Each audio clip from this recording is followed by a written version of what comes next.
तो आज का हमारा टॉपिक है किंगडम प्रोटिस्टा, जो पेज नंबर 20 पे दिया हुआ है।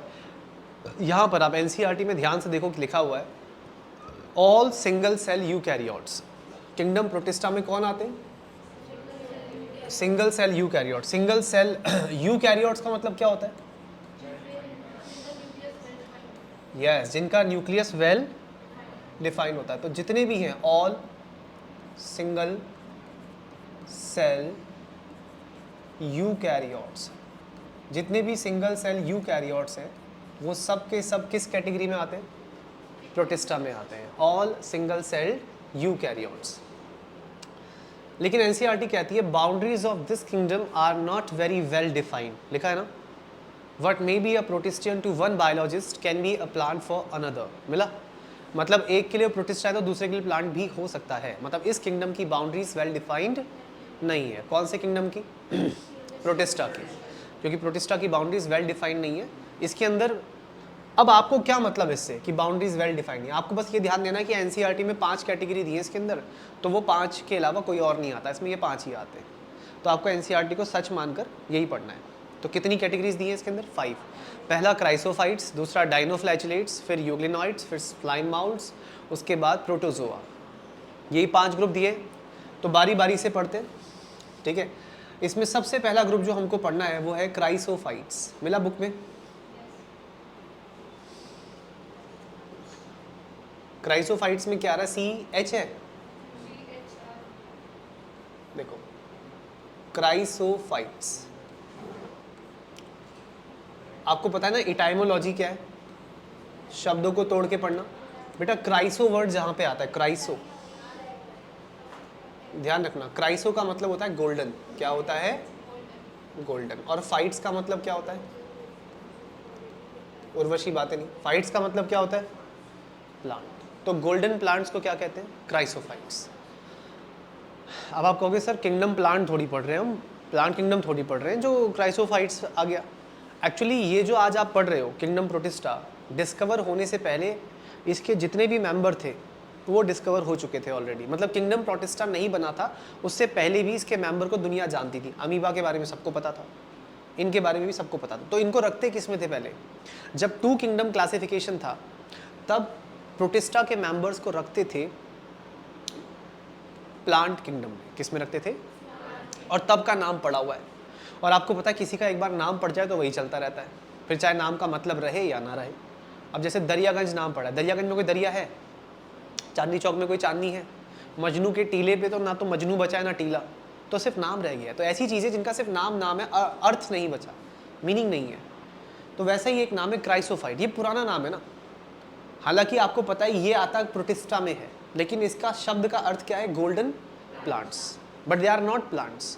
ये छोटे छोटे सूक्ष्म जीव होते हैं जो पानी के ऊपर तैरते हैं। किसके ऊपर तैरते हैं? पानी के ऊपर। इसमें 2 ग्रुप्स आते हैं, एक है डायटम्स, डायटम्स आते हैं इसमें, और दूसरा ग्रुप जो इसमें आता है वो है गोल्डन एल्गी। ये जो गोल्डन एल्गी है ना, इनको डेस्मिड्स भी कहते हैं। गोल्डन एल्गी को क्या कहते हैं? डेस्मिड्स।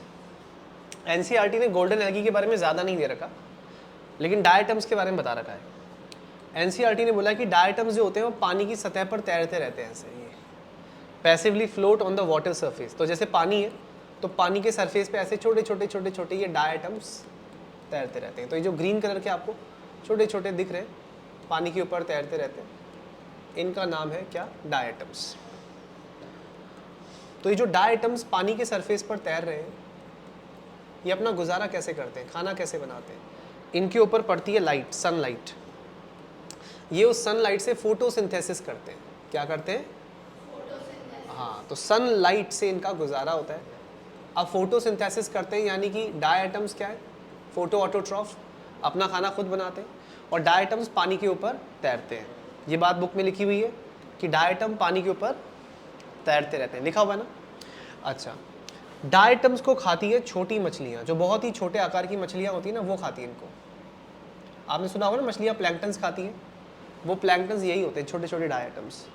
अच्छा, जो इससे बड़ी आकार की मछली होती है वो इस छोटी मछली को खा जाती है, ठीक है। और जो सबसे खतरनाक मछली, सबसे बड़े आकार की मछली होती है जिसको शार्क कहते हो आप लोग, याद है, सुना हुआ है नाम? शार्क कैसी होती है दिखने में?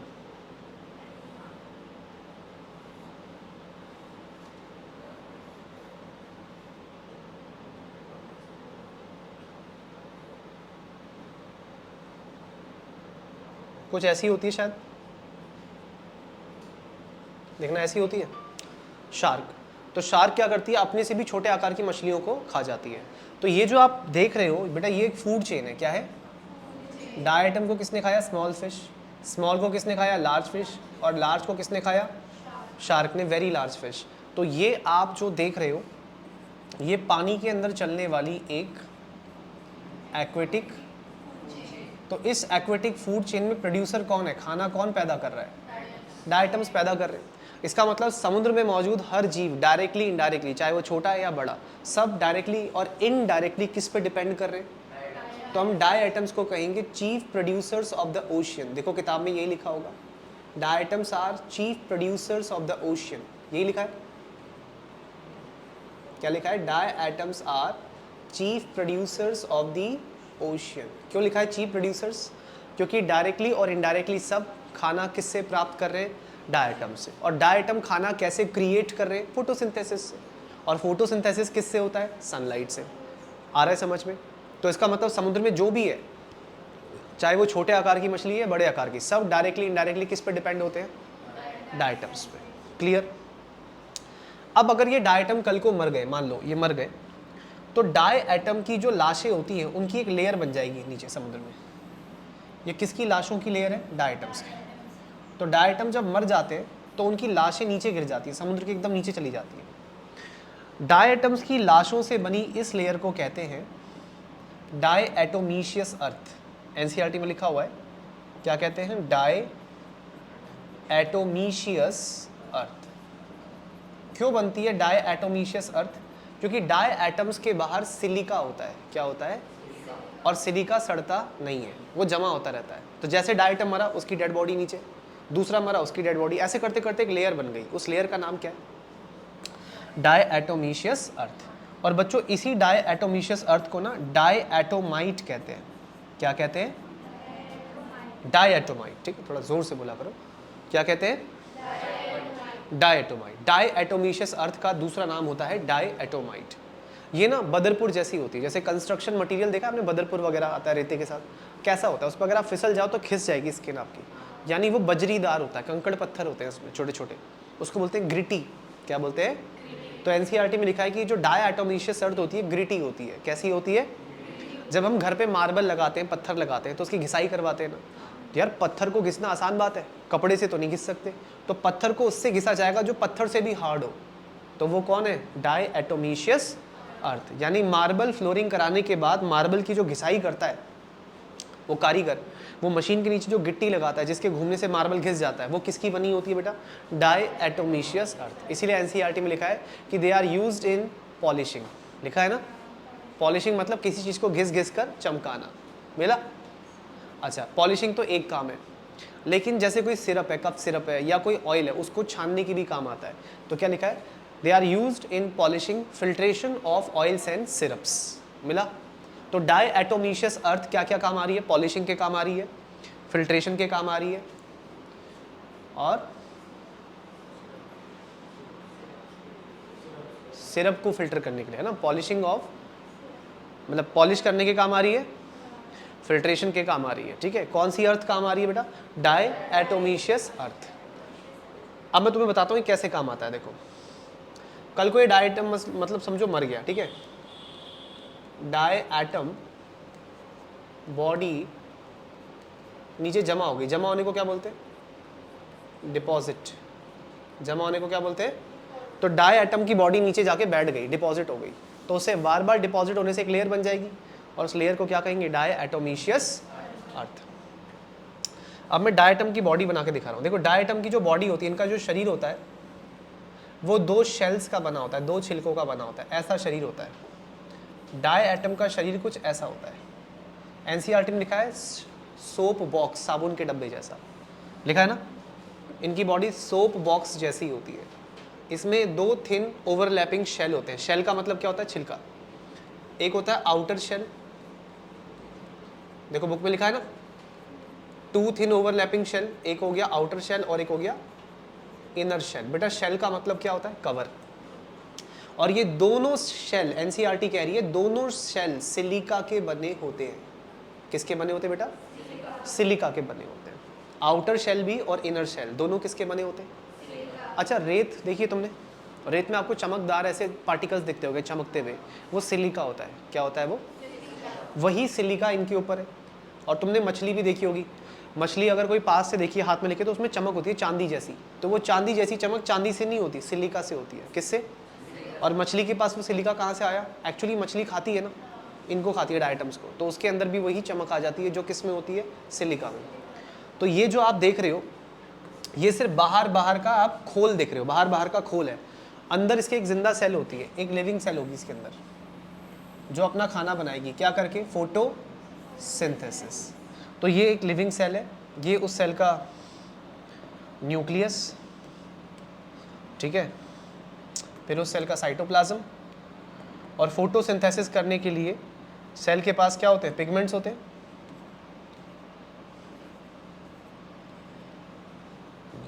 तो अंदर एक लिविंग सेल है, अंदर कैसी सेल है बेटा? अंदर एक लिविंग सेल है, ग्रीन। ग्रीन क्यों है? क्योंकि उसके पास क्लोरोफिल है। तो ग्रीन फोटो सिंथेटिक सेल, मतलब अंदर जो सेल है वो हरी और फोटोसिंथेसिस करती है। कल को अगर ये सेल मर भी गई तो क्या चीज़ इसकी रहेगी? सिलिका रहेगा। क्या ये बात समझ में आ रही है? क्योंकि सिलिका क्या है? हार्ड। जैसे डायनासोर मर गए, लेकिन डायनासोर की हड्डियाँ आज भी मिल जाती हैं, क्योंकि हड्डियाँ क्या है? हार्ड। तो जो चीज़ हार्ड है वो सड़ती, और एनसीईआरटी में साफ साफ लिखा है, their body have two thin overlapping shells made up of silica. देखो क्या लिखा है बुक में, their body have two thin overlapping shells made up of silica, hence indestructible. लिखा है इनडिस्ट्रक्टिबल। बच्चों इनडिस्ट्रक्टिबल का मतलब होता है जो सड़ता नहीं है, जो डिकम्पोज नहीं होता। लिखा ना इनडिस्ट्रक्टिबल। तो कौन है इनडिस्ट्रक्टिबल? शेल, जो कि किसका बना हुआ है? सिलिका। तो अगर डायटम मर भी जाए, क्या चीज़ रहेगी उनकी? सिलिका का शेल रहेगा। और वही सिलिका का शेल पीढ़ी दर पीढ़ी जब जमा होता रहेगा होता रहेगा होता रहेगा तो एक लेयर बना देगा। उस लेयर को क्या कहेंगे? डायएटोमिशियस। और ये बहुत हार्ड होती है। एनसीईआरटी ने क्या बोला? ग्रिटी। ग्रिटी मतलब कंकड़ पत्थर जैसी। तो it is used in polishing, filtration of oils and syrups. क्या आपको पूरा पैराग्राफ क्लियर हुआ एनसीईआरटी का? लाइन टू लाइन क्लियर हो गया? तो आपने ये सबसे पहली कैटेगरी निपटा दी। अभी कौन थी सबसे पहली कैटेगरी? हाँ जी, सबसे पहली कैटेगरी क्या निपटाई आपने? क्राइसोफाइट्स। इसमें क्राइसो का मतलब क्या होता है? गोल्डन। और फाइट्स का मतलब? क्राइसोफाइट्स को हम और किस नाम से जानते हैं बेटा? Chief producers of the ocean. ये भी तो बोलते हैं इनको। क्यों बोलते हैं chief producers of the ocean? क्योंकि ये पानी की सतह पे रहते हैं, फोटोसिंथेसिस करते हैं। इनको छोटी मछलियाँ खाती हैं, छोटी को बड़ी खाती हैं। और सब जितने भी समुद्र के जानवर हैं वो डायरेक्टली और इनडायरेक्टली किस पे डिपेंड करते हैं? डायटम्स। इसीलिए इनको क्या बोला है? Chief producers of the ocean. दोबारा बोलो, क्या कहा है? चीफ। पैराग्राफ क्लियर हुआ? तो ये था सबसे पहला ग्रुप, क्या नाम था? क्राइसोफाइट्स। अब नेक्स्ट पे आगे बढ़ते हैं। अगला टॉपिक है नेक्स्ट कैटेगरी। क्राइसोफाइट्स के बाद दूसरा है बच्चों डाइनोफ्लैजेलेट्स। अच्छा जरा इस शब्द को तोड़ के बताओ, डाइनोफ्लैजेलेट्स का क्या मतलब होगा? डाइनोफ्लैजेलेट्स, डाइनो का मतलब क्या है? डाइनो, किसी को पता है डाइनो का मतलब क्या होता है? डाइनो का मतलब क्या होता है? डाइनो का मतलब होता है मूविंग, हिलता हुआ। जैसा नहीं बोलते थे डायनोसॉर्स, तो डाइनो मतलब मूविंग। फ्लैजिलेट्स का मतलब होता है जिसके पास क्या हो? फ्लैजिला। तो मूविंग विद फ्लैजिला, मूव भी कर रहा है और मूव करने के साथ साथ उसके पास क्या है? फ्लैजिला। तो ऐसे ऑर्गेनिज्म को क्या कहेंगे? डाइनोफ्लैजिलेट्स। क्या कहेंगे? डाइनोफ्लैजिलेट्स। तो डाइनोफ्लैजिलेट्स की जो बॉडी होती है बेटा, उसके ऊपर छोटे छोटे सेल्यूलोज की प्लेटें होती हैं। किसकी प्लेटें होती हैं? देखो इस तरह की प्लेटें होती है। लिखा ना एनसीईआरटी में, their body have stiff cellulose plates. मिला कि नहीं मिला? क्या लिखा है? Their body have stiff cellulose plate. Stiff का मतलब क्या होता है? हार्ड। तो किसकी प्लेटें हैं? सेल्यूलोज की। कैसी प्लेटें हैं? स्टिफ। अब स्टिफ सेल्यूलोज प्लेट होने से फायदा क्या होता है? इनकी बॉडी को प्रोटेक्ट करेगा ये प्लेट, सुरक्षा देगा, जैसे सेल वॉल होता है वैसे ही। मेरा बुक में मतलब सिलिका का शेल नहीं होता, बल्कि बॉडी पे छोटी छोटी क्या होती हैं? प्लेटें। किसकी प्लेटें? सेल्यूलोज की प्लेटें। लिखा है ना बुक में, देयर बॉडी है स्टिफ सेल्यूलोज प्लेट्स।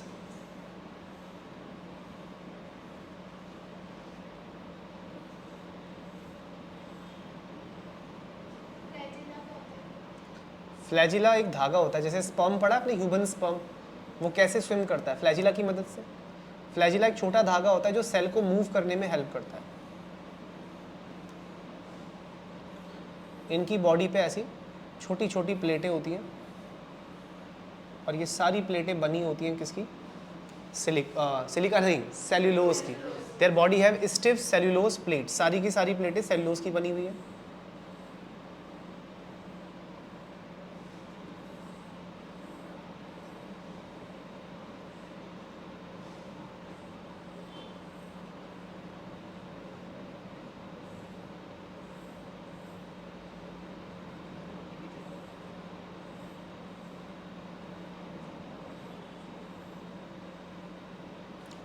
इस तरीके से बॉडी पे प्लेटें हैं, किसकी बनी हुई? सेल्यूलोज की। तो लिख देते हैं स्टिफ। स्टिफ का मतलब क्या होता है? हार्ड। Stiff cellulose plates. अब इनकी बॉडी में ना बेटा क्रैक होती है, दरारें होती हैं। देखो, एक दरार तो ऐसे जा रही होगी बीच में से, ठीक है? दरार को क्या बोलते हैं? फरो। दरार को बोलते हैं फरो। तो एक फरो यानी एक दरार तो ऐसे जा रही है, इसको बोलते हैं ट्रांसवर्स फरो। कौन सी फरो? ट्रांसवर्स, क्योंकि बीच में से जा रही है। और एक दरार इनकी बीच में से ऐसे सीधी जा रही होगी, देखो ऐसे, इसको बोलेंगे लॉन्गिट्यूडिनल फरो। तो बॉडी में दरारें होती हैं इनकी, बताओ? यस, होती हैं। और कितनी दरारें होती हैं भाई? 2 दरारें होती हैं। एक होती है ट्रांसवर्स फरो और एक होती है लॉन्गिट्यूडिनल फरो। ये वाली जो दरार आप देख रहे हो, ये कौन सी फरो है? ये है ट्रांसवर्स फरो। ये कौन सा फरो है बच्चों? Transverse furrow. फरो का मतलब क्या होता है? दरार। और ये वाली दरार कौन सी है? क्योंकि लंबाई में है ना ये, तो लंबाई में तो आप क्या बोलेंगे? Longitudinal furrow. तो फरो कितने हो गए? 2। Transverse furrow. और अब इन फरो में से, इनमें से एक लंबा धागा निकल रहा होता है जिसे फ्लैजिला कहते हैं। क्या कहते हैं? तो इनके पास फ्लैजिला भी 2 होते हैं, एक ट्रांसवर्स फ्लैजिला, एक ट्रांसवर्स फ्लैजिला ये वाला, इसको आप बोलेंगे ट्रांसवर्स फ्लैजिला, और एक लॉन्गिट्यूडिनल फ्लैजिला। तो फ्लैजिला कितने तरह के हैं? 2 तरह के, ट्रांसवर्स फ्लैजिला और लॉन्गिट्यूडिनल फ्लैजिला। और बॉडी पे प्लेटें किसकी हैं? सेल्यूलोज की। कैसी प्लेट है? Hard, stiff cellulose plates. आ रहा है समझ में? अब एनसीईआरटी कहती है देयर बॉडी, देखो क्या लिखा है, their body may be yellow, green, brown, blue, red. 5 colour हैं। Their body may be yellow, green, brown, blue, red, depending on the major pigment present. Pigment क्या होता है? जो कलर दे। जैसे आपके ब्लड को कलर किसने दिया? हीमोग्लोबिन ने। तो हीमोग्लोबिन एक पिगमेंट है। प्लांट को ग्रीन कलर किसने दिया? क्लोरोफिल ने। तो क्लोरोफिल एक पिगमेंट है। पिगमेंट हर वो चीज़ है जो क्या देती है? कलर देती है। तो इनके पास कलर के हिसाब से, पिगमेंट के हिसाब से कितने कलर हैं? 5। Yellow, green, brown, blue, red. लेकिन अब ये जो बात कर रहे हैं, वो बात कर रहे हैं, मतलब इसके तो मैं कलर लिख देता हूँ पहले, ठीक है? तो ये इसका नेचर जान लो। इसका नेचर क्या है? डाइनोफ्लैजिलेट्स का नेचर क्या है? They are photosynthetic autotroph. इसका क्या मतलब हुआ? फोटोसिंथेटिक ऑटोट्रॉफ यानी फोटोसिंथेसिस करके अपना खाना खुद बनाते हैं। कौन बनाते हैं? Dinoflagellates. They are photosynthetic autotrophs. और कहाँ पे तैरते हैं? पानी की सतह पर। किसकी मदद से तैरते हैं? अपने फ्लैजिला। कितने फ्लैजिला हैं? 2, लॉन्गिट्यूडिनल फ्लैजिला और ट्रांसवर्स फ्लैजिला। और ये फ्लैजिला किस में से निकल रहे हैं? फरो। फरो मतलब दरार। कितनी दरारें? 2। Longitudinal furrow and transverse furrow. आ रहा है समझ में? अब इनका जो कलर है उसमें वैरायटी बहुत ज़्यादा है। तो कलर इनका येलो भी हो सकता है, ग्रीन भी हो सकता है, ब्राउन भी हो सकता है, ब्लू भी हो सकता है और रेड भी हो सकता है। क्या ये बात समझ में आई? इतने सारे कलर हो सकते हैं depending on the major pigment present. अब बात होती है रेड डाइनोफ्लैजिलेट की। एक रेड कलर का डाइनोफ्लैजिलेट होता है, लाल रंग का होता है, ऐसा लाल रंग का। इसमें भी ऐसी 2 दरारें जारी होती हैं, ऐसे एक दरार ऐसे जाएगी, एक दरार ऐसे, और इन दरारों में से क्या निकल रहा होता है? फ्लैजिला। तो रेड डाइनोफ्लैजिलेट होता है जिसका नाम होता है गोनियोलेक्स। ये नाम मिला बुक में, गोनियोलेक्स। तो लिखा होगा very often red dinoflagellate Gonyaulax shows rapid multiplication. मिला? रैपिड का मतलब क्या होता है? जल्दी जल्दी। तो बहुत जल्दी जल्दी डिवाइड करता है। कौन डिवाइड करता है? गोनियोलेक्स। और गोनियोलेक्स खुद कैसे कलर का है? याद रखना, इसका कलर याद करना। कैसा कलर है? तो रेड कलर का जो गोनियोलेक्स है वो बहुत कम टाइम में बहुत ज़्यादा जल्दी जल्दी मल्टीप्लाई करता है, जल्दी जल्दी बच्चे पैदा करता है। और जब ये रैपिड मल्टीप्लिकेशन करता है तो ऐसा करने से, रैपिड मल्टीप्लिकेशन करने से क्या होगा? बहुत सारे गोनियोलेक्स हो जाएंगे। अब जैसे ये एक गोनियोलेक्स है फॉर एग्जांपल, ये एक है। अब मान लो 1 से 2 हो गए, 1 से 2 हो गए, कल को ऐसे बहुत सारे हो गए, फिर बहुत सारे हो गए। तो उस कंडीशन को बोलते हैं बेटा रेड टाइड। क्या बोलते हैं इस कंडीशन को? ऐसे में क्या होता है? पानी का रंग खून जैसा लाल हो जाता है। कौन बहुत ज़्यादा हो गए? गोनियोलेक्स। तो जो पहले थोड़े से थे अब वो इतने सारे हो गए। तो इतने ज़्यादा गोनियोलेक्स का हो जाना, बहुत जल्दी जल्दी बच्चे पैदा करना, इस कंडीशन को बोलते हैं क्या? Red tide. याद रहेगा, क्या कहते हैं? Red Tide. रैपिड मल्टीप्लिकेशन हो गया। कैसा मल्टीप्लिकेशन हो गया? हाँ, रैपिड मल्टीप्लिकेशन किसका? गोनियोलेक्स का। और इस कंडीशन को क्या कहते हैं बेटा? Red tide. और ये कभी कभी होता है, हर वक्त नहीं होता। साल के कुछ खास दिसंबर के महीने में होता है। और ये जो गोनियोलेक्स है इनकी बॉडी से जहर निकलता है, इनकी बॉडी से जहर निकलता है, टॉक्सिन निकलते हैं। इन टॉक्सिन्स का नाम है, इन टॉक्सिन्स का नाम होता है साक्सी टॉक्सिन। क्या बोलते हैं इनको? साक्सी या सेक्सी, जो बोलना है बोलो। साक्सी टॉक्सिन्स, ये रहे टॉक्सिन्स। एक्चुअली साक्सी का मतलब ना रॉक होता है, चट्टान होता है। तो चट्टान से, पत्थर से ही निकल रहे हैं एक तरीके से। तो साक्सी टॉक्सिन, या इसको बोलते हैं येसो टॉक्सिन। क्या बोलते हैं? येसो टॉक्सिन। ये जहर है जो किसकी बॉडी से निकल रहा है? गोनियोलेक्स। और गोनियोलेक्स खुद कैसे कलर का है? रेड। और गोनियोलेक्स जब अचानक से बहुत ज़्यादा हो जाते हैं, जल्दी जल्दी मल्टीप्लाई करते हैं, अपनी आबादी बढ़ाते हैं, तो उससे पानी का रंग खून जैसा लाल हो जाता है। और इस कंडीशन को क्या कहते हैं? इस कंडीशन को कहते हैं रेड टाइड। अब ये जो टॉक्सिन्स है, ये जो जहर निकला है, इससे नुकसान किसका होगा? फिशेस का। ठीक है, तो क्या होगा? Death of aquatic animals. तो जो पानी के जानवर हैं वो मर जाएंगे। तो कई सारे एक्वेटिक एनिमल मर जाते हैं। कौन सी कंडीशन में? रेड टाइड में। क्या आपको पूरा पैराग्राफ समझ में आया? ठीक है, ये किसके बारे में था? गोनियोलेक्स। गोनियोलेक्स एक रेड डाइनोफ्लैजिलेट है। कैसा डाइनोफ्लैजिलेट है? रेड, क्योंकि इसका कलर कैसा है? रेड। आया समझ में? बेटा कलर किस पे डिपेंड करता है? पिगमेंट पे, है ना। प्लांट का पिगमेंट क्या है? क्लोरोफिल। हमारे ब्लड का पिगमेंट क्या है? हीमोग्लोबिन। अभी मैं 1-2 फोटो आपको दिखा देता हूँ कि रेड टाइड में एक्चुअली नज़ारा कैसा होता है। कैसा होता है red Tide?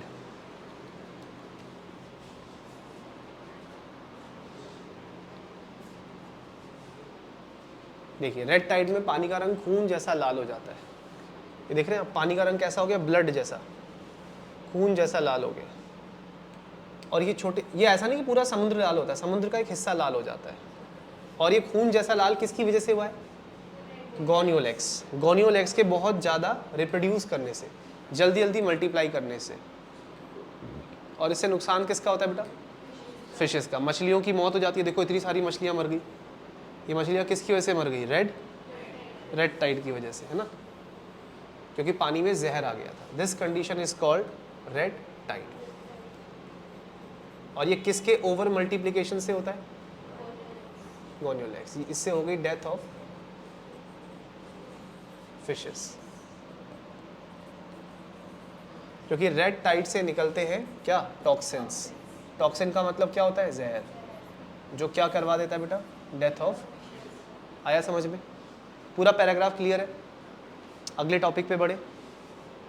So next topic is euglenoids. अगला टॉपिक क्या है, जैसा नाम है यूग्लिनॉइड्स में यूग्लिना आता है और यूग्लिना जैसे तमाम ऑर्गेनिज्म आते हैं। यूग्लिनॉइड्स एक कैटेगरी है, इसमें यूग्लिना भी आता है। आपने शायद 9th क्लास में पहली बार यूग्लिना सुना होगा। तो इसमें इस ग्रुप में आता है, इट इंक्लूड्स यूग्लिना, खुद यूग्लिना इस कैटेगरी में आता है, एंड रिलेटेड ऑर्गेनिजम्स। तो यूग्लिना तो आया ही आया, और यूग्लिना जैसे जितने भी ऑर्गेनिजम्स हैं वो सारे के सारे इस कैटेगरी में आते हैं। तो यूग्लिना एक बड़ा ही स्पेशल ऑर्गेनिज्म है। शेप देखो इसकी कैसी है, ये इसका न्यूक्लियस,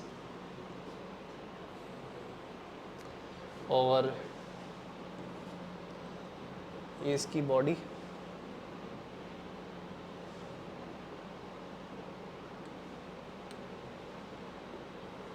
और इसके पास फोटोसिंथेसिस करने के लिए क्लोरोप्लास्ट भी होते हैं। क्या होते हैं, क्लोरोप्लास्ट होता है ना प्लांट सेल के पास, वही क्लोरोप्लास्ट इसके पास भी होता है। क्या करने के लिए, फोटोसिंथेसिस।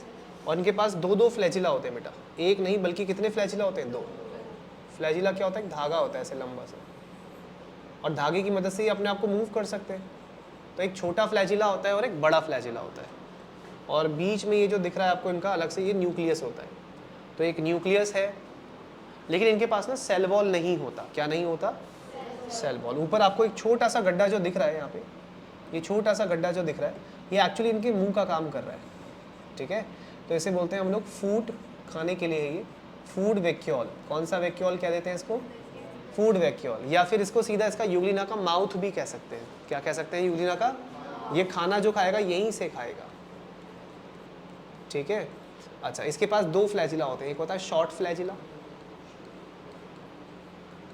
एक छोटा सा फ्लैजिला, और एक ये जो आपको इतना बड़ा दिख रहा है लॉन्ग फ्लैजिला। तो फ्लैजिला भी दो है। फोटोसिंथेसिस करने के लिए क्या है इनके पास, देखो फोटोसिंथेसिस करने के लिए इनके पास है क्लोरोप्लास्ट। ठीक है, क्लोरोप्लास्ट क्या करने के लिए, क्लोरोप्लास्ट फॉर फोटोसिंथेसिस। फोटोसिंथेसिस करने के लिए क्लोरोप्लास्ट होता है। और इनके पास सेल वॉल नहीं होती, बल्कि एक लेयर होती है पेलिकल। देखो बुक में मिला पेलिकल, देखो बुक में लिखा रहेगा they have a protein rich layer called pellicle. मिला, क्या लिखा है, they have a protein rich layer called pellicle which makes the body flexible. मिला, इनकी बॉडी पे क्या होती है, पेलिकल, जो इनकी बॉडी को बनाती है फ्लेक्सिबल। क्योंकि देखो अगर सेल वॉल होती तो फिक्स शेप होती, अपने आप को स्ट्रेच नहीं कर सकते, लेकिन सेल वॉल है क्या, नहीं। सेल वॉल की जगह क्या है, पेलिकल। और पेलिकल कैसी लेयर है, प्रोटीन रिच।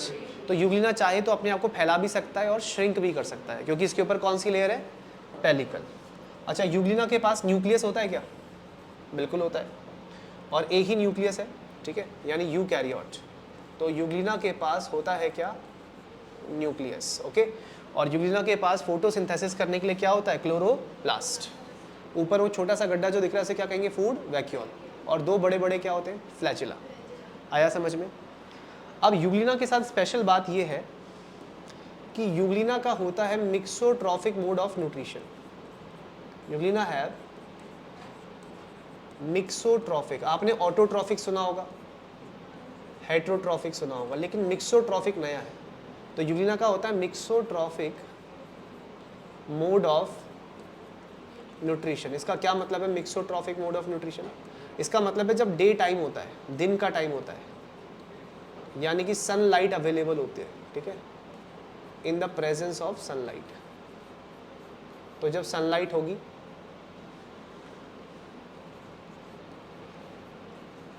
दिन का वक्त होगा या सनलाइट होगी, तो ऐसे में ये फोटोसिंथेसिस करेंगे। यानी क्या होगा, ये होंगे फोटो ऑटोट्रॉफ। क्या होंगे, यानी धूप मिलेगी तो फोटोसिंथेसिस करेंगे, और जैसे ही डार्क होगा डार्क का मतलब और क्या होता है? डिप्राइव्ड ऑफ सनलाइट, मतलब सनलाइट नहीं मिलेगी, डिप्राइव्ड ऑफ सनलाइट। तो अगर इनको सनलाइट नहीं मिली, अंधेरा हो गया, तो ये दूसरों को खाना शुरू कर देंगे, यानी कैसे हो जाएंगे? हेटरोट्रॉफिक। मतलब जब तक धूप आ रही है तब तक कैसे है? जब तक धूप आ रही है तब तक है ऑटोट्रॉफिक, और जैसे ही अंधेरा होगा क्या हो गए? तो मोड ऑफ न्यूट्रिशन तो दोनों तरह का हुआ ना, इसीलिए इनके लिए एक अलग से शब्द है, वो शब्द क्या है? मिक्सोट्रॉफिक। तो मोड ऑफ न्यूट्रिशन कैसा है इनका?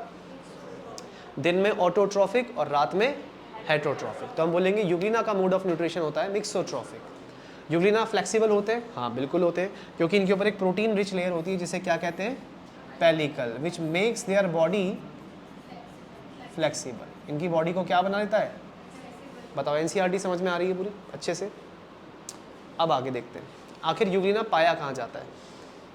देखिए यूग्लिना पाया जाता है रुके हुए पानी में, मतलब बहती हुई नदी में नहीं मिलेगा।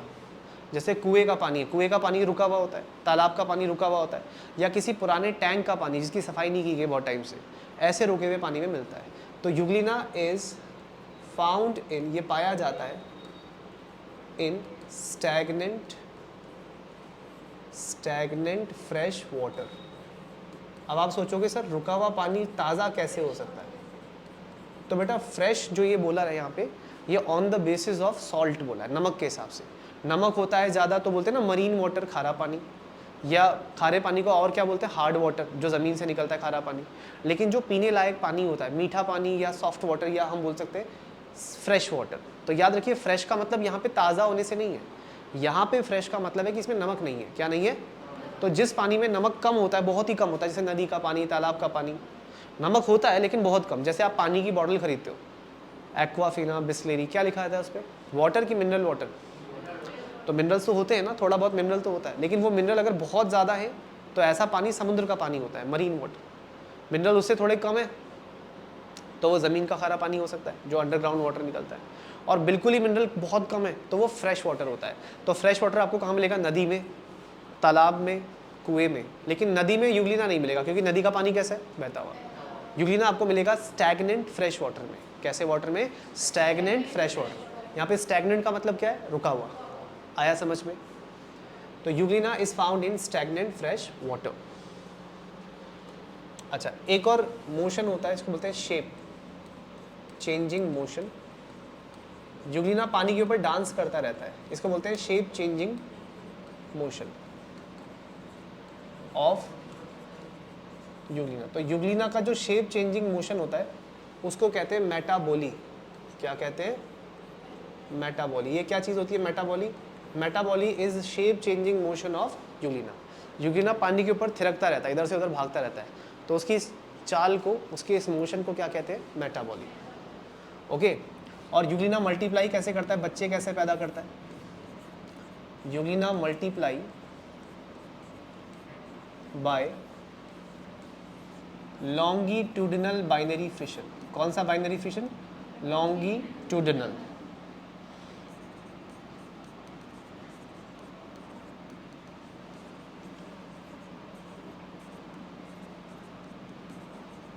बाइनरी फिशन मतलब दो में टूटना, लॉन्गिट्यूडिनल बाइनरी फिशन। देखो यूग्लिना में हो रहा है, एक यूग्लिना दो में बट रहा है, ध्यान से देखो, और बीच में से सीधा बट रहा है। तो यूग्लिना का बीच में बट जाना, ऐसे इस तरीके से यूग्लिना बट रहा है दो हिस्सों में, तो आप इसे कौन सा डिवीजन कहेंगे? देखिए ध्यान से, इसे कहेंगे आप लोग लॉन्गिट्यूडिनल बाइनरी फिशन, क्योंकि यूग्लिना बीचों बीच से बटा है लेकिन लंबाई में बटा है। ध्यान से देखिए, ऐसे ये बटा ना बीच में से, और फाइनली दो में बट गया। तो ये जो बट रहा है यूग्लिना, इसके बटने को क्या कहेंगे? Longitudinal binary fission. कोई डाउट? यूग्लिना कैसे पानी में मिलता है बेटा? स्टैग्नेंट फ्रेश वाटर में। यूग्लिना के शेप चेंजिंग मोशन को क्या कहते हैं? मेटाबॉली। और यूग्लिना का मोड ऑफ न्यूट्रिशन कैसा होता है? मिक्सोट्रॉफिक। नहीं, बहुत कम। छोटा सा ऑर्गेनिज्म में कितना स्टोर करेगा? थोड़ा बहुत कर लेता है साइटोप्लाज्म में, बट ज़्यादा नहीं कर पाता यूनिसेलुलर ऑर्गेनिज्म में। तो क्या इतना समझ में आया आपको? पूरा टॉपिक क्लियर हो गया यूग्लिनॉइड्स? क्लियर हो गया ना? इसके बाद नेक्स्ट कैटेगरी है बच्चों स्लाइम माउल्ड। इसमें स्लाइम का मतलब क्या होता है?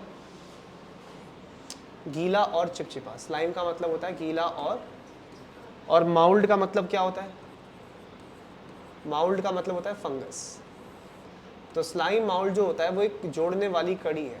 अरे हाँ, इससे एक चीज़ याद आया, जो हम लोगों ने अभी यूग्लिना पढ़ा ना, यूग्लिना, इसके बारे में एक इंपॉर्टेंट बात याद कर लेना। Euglena is a connecting link, जोड़ने वाली कड़ी है।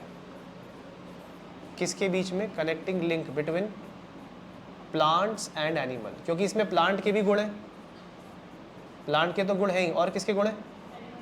तो जिसमें प्लांट और एनिमल दोनों के गुण हो वो कौन है? यूग्लिना। इसीलिए यूग्लिना का कॉमन नेम, यूग्लिना का कॉमन नेम क्या है? यूग्लिना का कॉमन नेम है प्लांट एनिमल। क्या नाम है इसका? इसका नाम ही प्लांट एनिमल। कितनी अजीब बात है ना, प्लांट अलग होते हैं, एनिमल अलग होते हैं, लेकिन एक ऐसा जीव, एक ऐसा ऑर्गेनिज्म जिसका नाम ही प्लांट एनिमल है, वो कौन है? यूग्लिना। क्योंकि इसमें हरकतें दोनों की हैं, प्लांट की हरकतें भी हैं और एनिमल की, इसीलिए यूग्लिना को क्या कहते हैं? Plant animal. लेकिन जो स्लाइम माउल्ड है, स्लाइम माउल्ड एक जोड़ने वाली कड़ी है, कनेक्टिंग लिंक है। कनेक्टिंग लिंक है किसके बीच में? Connecting link between plant, animals and fungi. मतलब तीनों के गुण है इसमें, प्लांट के भी गुण है, एनिमल के भी गुण है और फंजाई, तीनों के गुण जिस एक में आ गए वो कौन है बेटा? वो है स्लाइम माउल्ड। याद रखना, स्लाइम शब्द का मतलब क्या होता है? आपने दुकान से खरीदा भी होगा, गीला गीला चिपचिपा खेला भी होगा। स्लाइम का मतलब होता है वेट एंड स्टिकी, तो गीला गीला और चिपचिपा, उसे कहते हैं स्लाइम। और माउल्ड का मतलब क्या होता है? फंगस। स्लाइम का एग्जाम्पल आपके पास खुद है, अगर आप अपनी नाक में उंगली डालोगे तो कुछ चिपचिपा निकलेगा ना, तो उसी को क्या बोलते हैं? स्लाइम। वैसे म्यूकस बोल सकते हैं, बट वो कैसा है? गीला और चिपचिपा, तो वही है स्लाइम। और माउल्ड का मतलब फंगस। तो इसके अंदर तीनों के गुण हैं, प्लांट के भी गुण हैं, तीनों की प्रॉपर्टी है, प्लांट जैसी प्रॉपर्टी भी है, प्लांट लाइक, इसके अंदर एनिमल जैसी प्रॉपर्टी भी है, एनिमल लाइक, और इसमें फंगस जैसी प्रॉपर्टी भी है, फंजाई लाइक। तो तीनों के गुण एक में समाये, तीनों के गुण एक में समाये। किस किस के? प्लांट के, एनिमल के और फंजाई के। प्लांट वाला गुण क्या है इसके अंदर? प्लांट वाला गुण ये है कि भाई ये जो स्पोर्स बनाता है ना, उनके ऊपर मजबूत दीवार होती है, मजबूत दीवार होती है। स्पोर्स हैव ट्रू वॉल्स, क्योंकि स्पोर्स के ऊपर ट्रू वॉल्स है, तो ये हो गया प्लांट लाइक। एनिमल वाली प्रॉपर्टी क्या है? इसकी जो सेल है वो चल फिर सकती हैं, यानी मोटाइल सेल्स। और आपको पता है चलना फिरना, दौड़ना भागना, ये प्रॉपर्टी किसकी होती है? एनिमल की। फंजाई वाली प्रॉपर्टी क्या है? ये फ्रूटिंग बॉडी बनाते हैं। कौन सी बॉडी बनाते हैं? Fruiting body. फ्रूटिंग बॉडी के अंदर स्पोर लगते हैं। तुमने देखा होगा ना, मशरूम इस तरह का होता है ये, तो ये जो बॉडी आप देखते हैं, ये कौन सी बॉडी होती है? Fruiting body. फ्रूटिंग बॉडी के अंदर क्या लगते हैं? स्पोर्स। तो वो फ्रूटिंग बॉडी वैसे तो फंजाई बनाते हैं, लेकिन यहाँ पर कौन बना रहा है? Slime mould. तो स्लाइम माउल्ड के अंदर गुण तीनों के हैं, प्लांट के जैसे गुण भी हैं, एनिमल जैसे भी हैं और फंजाई जैसे भी। तीनों के गुण अगर किसी एक में हैं तो उस कैटेगरी का नाम क्या है? Slime mould. ठीक है। एनसीईआरटी कहती है कि स्लाइम माउल्ड जो होते हैं वो सेप्रोफाइट होते हैं। Slime moulds are saprophytic. Sapro मतलब होता है सड़ा गला, ये सड़ी गली चीज़ों पे पनपते हैं, तो ये सेप्रोफाइटिक डीकम्पोजर्स होते हैं। क्या होते हैं? डीकम्पोजर कौन होता है? जो सड़ाता है, चीज़ों को तोड़ता है। और सेप्रोफिटिक का मतलब है सड़ी गली चीज़ों पे पनपना। तो slime moulds are saprophytic decomposers. ये सड़े हुए पत्ते टहनी के ऊपर आ जाते हैं और उसे खा जाते हैं, उसे तोड़ देते हैं, तो डीकम्पोजिशन करवाना इनका काम है। स्लाइम माउल्ड कैसी कंडीशन में ग्रो करते हैं? Slime माउल्ड्स generally grow in moist, moist का मतलब होता है गीला, मॉइस्ट एंड वार्म हैबिटेट। मतलब गर्मी होनी चाहिए और थोड़ी सी उमस होनी चाहिए। जैसे बारिश का आजकल का मौसम है, रेनी सीजन है, आजकल क्या है? गर्मी भी है और हवा में नमी भी है, ह्यूमिडिटी भी है, तो दोनों चीज़ें, गर्मी और नमी जब दोनों एक साथ होंगे तो ऐसे में ग्रोथ किसकी अच्छी होती है? Slime mould. यानी रेनी सीजन बेस्ट है इसको देखने के लिए। किसको देखने के लिए? स्लाइम माउल्ड्स को। क्या ये बात समझ में आती है? अब जो भी मैं बताऊंगा इसकी लाइफ साइकिल के बारे में, उसे आपने एनसीईआरटी से लाइन टू लाइन मैच करना है। तो एनसीईआरटी कहती है कि इनके पास अमीबा जैसी सेल्स होती है, अमीबॉइड सेल्स। कैसी सेल्स होती है? अमीबा नहीं है सचमुच का, अमीबा जैसी सेल है, तो आप क्या बोलेंगे? Amoeboid cell. तो ये जो अमीबॉइड सेल्स होती हैं ये चल फिर सकती हैं। चल फिर सकती हैं इसका मतलब कैसी होती है? मोटाइल। और ये अमीबॉइड सेल्स चलते फिरते खाना ढूंढ ही लेती है, तो जहाँ खाना होगा उधर की तरफ चली जाती है। खाने से मेरा मतलब है, मान लो पेड़ से कोई पुराना पत्ता गिरा है, पेड़ से कोई पुराना पत्ता गिरा है, तो पुराने पत्ते को क्या बोलते हैं? Decaying twigs. डिकेइंग का मतलब सड़ता हुआ, और ट्विग का मतलब क्या होता है? तिनका। तो पेड़ से एक तिनका गिरा है छोटा सा, जो अब सड़ेगा धीरे धीरे, लेकिन उसे सड़ाने के लिए, उसे खाने के लिए उसके पास कौन पहुंच गए? Amoeboid cells. बेटा कौन से सेल पहुंच गए? Amoeboid cell. अब ये अमीबॉइड सेल क्या करेंगे? इस पत्ते को पूरी तरीके से घेर लेंगे धीरे धीरे। देखो अभी तक एक अमीबॉइड सेल था, अभी दूसरा आ गया ऐसे। मतलब ये जो अमीबॉइड सेल आप देख रहे हो ये काफ़ी सारे होने वाले, और ये काफ़ी सारे अमीबॉइड सेल मिल करके इस पत्ते को खाना शुरू कर देंगे। देखो खाना शुरू कर दिया, और धीरे धीरे करके क्या होगा? बचेगा ही नहीं। कौन नहीं बचेगा? ये पत्ता। और जब ये पत्ता नहीं बचेगा तो यहाँ पर सिर्फ भीड़ बचेगी। किसकी? अमीबॉइड सेल्स की। पत्ते की कोई निशानी, कुछ बचा कुचा नहीं बचेगा। थोड़ा सा बचा रह सकता है, जैसे कि पत्ते का आगे का हिस्सा और ऊपर की टहनी, बस। बाकी पूरा पत्ता क्या हो गया? डिकम्पोज। उसे कौन सी सेल खा गई? अमीबॉइड सेल्स खा गई। क्या ये बात समझ में आ रही है? तो एनसीईआरटी में लिखा है ना, their body move along decaying twigs. समझ में आया? Their body move along decaying twigs, यानी इनका शरीर किधर की तरफ जाता है? सड़ते हुए तिनकों की तरफ। और धीरे धीरे इन्होंने पूरे पत्ते का क्या कर दिया बेटा? पूरे पत्ते का कर दिया डीकॉम्पोजिशन। डीकॉम्पोजिशन यानी उस पत्ते को पूरी तरह क्या करा दिया? सड़ा दिया। अब क्या होगा? जैसी फेवरेबल कंडीशन आएगी, फेवरेबल कंडीशन समझते हो? हालात बहुत बढ़िया होंगे जब, यानी ड्यूरिंग फेवरेबल कंडीशन, जब फेवरेबल कंडीशन आएगी, तो फेवरेबल कंडीशंस आने पर ये स्लाइम माउल्ड एक बड़ी सी कॉलोनी बना लेंगे और कई कई फुट तक फैल जाएंगे ऐसे। ये सारे स्लाइम माउल्ड हैं, इसके अंदर बहुत सारे। तो स्लाइम माउल्ड की कॉलोनी कई कई फुट तक फैल जाएगी ऐसे। लेकिन कौन से मौसम में? Favourable condition. ऐसे पानी मतलब ज़मीन के ऊपर ये फैल जाएंगे। इसमें एक नहीं लाखों करोड़ों सेल हैं। तो लाखों करोड़ों छोटी छोटी सेल जब एक साथ मिल जाती हैं तो उससे बनता है प्लाज्मोडियम। क्या बनता है बच्चों? देखो एनसीईआरटी में लिखा होगा प्लाज्मोडियम, मिला? तो क्या बोला एनसीईआरटी ने कि plasmodium is a giant aggregation of amoeboid cells. बेटा जाइंट का मतलब क्या होता है? बड़ा। जाइंट का मतलब होता है बड़ा। तो ये क्या है? जाइंट एग्रीगेशन है। कैसा एग्रीगेशन है? जाइंट एग्रीगेशन है। वो भी कौन सी सेलों का? अमीबॉइड सेल्स का। क्या बात समझ में आ रही है? Giant aggregation of amoeboid cells. लेकिन प्लाज्मोडियम बनता कब है? जब फेवरेबल कंडीशन होती है। कैसी कंडीशन होती है? तो फेवरेबल कंडीशन आने पर वो अमीबॉइड सेल जल्दी जल्दी अपने बच्चे पैदा करती है, मल्टीप्लाई करती है और एक बड़ा सा झुंड बना देती है। उस बड़े से झुंड को क्या कहते हैं? प्लाज्मोडियम। क्या बात समझ में आती है? लेकिन जब अनफेवरेबल कंडीशन आएगी, कैसी कंडीशन आएगी भाई? जब फेवरेबल आई तो अनफेवरेबल भी तो आएगी। तो जब अनफेवरेबल कंडीशन आएगी यानी मुश्किल का माहौल आएगा, मुश्किल भरी घड़ी आएगी, अनफेवरेबल कंडीशन आएगी, तो अनफेवरेबल कंडीशंस में ये स्लाइम माउल्ड का ये जो प्लाज्मोडियम है बेटा, ये इतना बड़ा जो आपको ये पूरा का पूरा प्लाज्मोडियम दिख रहा है, ये श्रिंक हो जाएगा। क्या हो जाएगा? ये इतना बड़ा नहीं रहेगा, ये सिकुड़ जाएगा। देखो ऐसे सिकुड़ गया, पहले से श्रिंक हो गया ना, क्योंकि कंडीशन कैसी आ गई? अनफेवरेबल। और इसके ऊपर अब फ्रूटिंग बॉडी लगने लगेंगी। कौन सी बॉडी लगने लगेंगी? और ये जो फ्रूटिंग बॉडी होती है, इन फ्रूटिंग बॉडी पे स्पोर लगते हैं। ये जो मैं बना रहा हूँ ये फ्रूटिंग बॉडी है, और इसके ऊपर यहाँ पर टॉप पर ये देखिए, ये बल्ब जैसा स्ट्रक्चर होता है, और इस बल्ब जैसे स्ट्रक्चर के अंदर क्या बनेगा? स्पोर बनेगा। क्या ये बात समझ में आ रही है? तो ये जो आपको छोटे छोटे मशरूम जैसे स्ट्रक्चर दिख रहे हैं, ये मशरूम नहीं है, ठीक है, इसका नाम है कौन सी बॉडी, जल्दी बोलो।